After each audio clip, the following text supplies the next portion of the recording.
हरे कृष्णा। तो आज हम एक छोटी सी कथा के माध्यम से समझने का प्रयास करते हैं कि माता पिता और गुरु की सेवा करने से उसका क्या परिणाम होता है। माता पिता गुरु की जब हम सेवा करते हैं तो भगवान भी इससे प्रसन्न होते हैं। तो एक छोटी सी कथा आती है कि एक राजा था, उस राजा के 4 पुत्र थे। जो चौथा पुत्र था उसका नाम था नभग। तो नभग चारों में सबसे छोटा था, तो इसको पिता ने गुरुकुल में पढ़ने के लिए भेजा। नभग कुछ वर्षों के बाद गुरुकुल से अपनी शिक्षा पूरी करके जब वापस अपने घर लौटता है तो देखते हैं कि जो उनके 3 भाई थे, 3 बड़े भाई, वो अलग अलग घर में रह रहे हैं।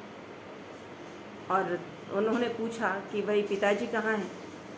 तो उन्होंने बोला कि पिताजी का ये कमरा है, यहाँ पिताजी रहते हैं।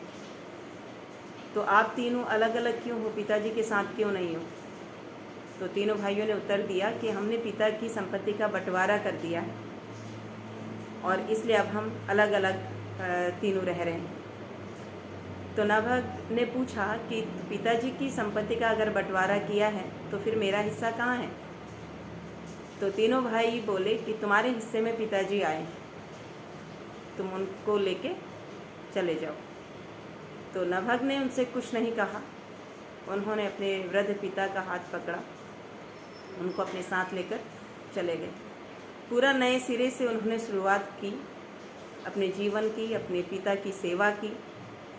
तो कुछ ही वर्षों में नभग जो था एक बहुत धनी व्यक्ति बन गया। इतना धनी कि 3 भाइयों के पास जो संपत्ति थी उसको मिलाकर उससे भी कई अधिक संपत्ति नभग ने अपने लिए जोड़ ली। तो अब यहाँ इतना ही नहीं कि वो अमीर बन गया, अमीर बनने के बाद उसको एक पुत्र की प्राप्त हुई, और ऐसे पुत्र की जो आध्यात्मिक में था। वो पुत्र था अम्बरीश महाराज, जिन्होंने अपनी 9 की 9 इंद्रियां भगवान की सेवा में लगा दी। अपना सर्वस्व भगवान को न्यौछावर कर दिया, भगवान को समर्पित हो गए, अपनी इंद्रियों से भगवान की सेवा करने लगे। तो इस प्रकार का पुत्र प्राप्त हुआ राजा उस नभग को। और एक समय वो सप्तद्वीप के चक्रवर्ती सम्राट बने, राजा अम्बरीश। तो आज हम जब पढ़ते हैं शास्त्रों में राजा अम्बरीश के बारे में कि उन्होंने भक्ति के जो 9 विधियाँ, 9 अंग जो थे वो सब भगवान को समर्पित कर दिए, भगवान की सेवा में स्वयं को न्यौछावर कर दिया। तो जब हम अपने से माता पिता की सेवा करते हैं, गुरुजनों की सेवा करते हैं, ब्राह्मणों की सेवा करते हैं, तो भगवान इससे प्रसन्न होते हैं कि सभी में क्या है, भगवान के अंश हैं। तो जो अंश हैं उसका फ़र्ज बनता है कि वो अंशी की सेवा करें।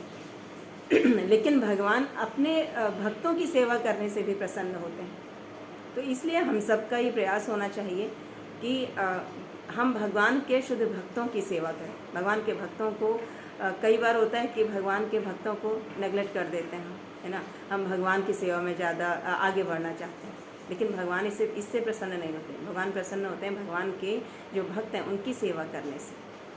तो इस प्रकार से सेवा का जो भाव है ये सभी में होना चाहिए, है ना। तो हम भक्ति में उन्नति करना चाहते हैं, भक्ति में अग्रसर होना चाहते हैं, तो हमें सेवा का भाव पकड़ना होगा, हमें सेवा करनी होगी। हरे कृष्णा।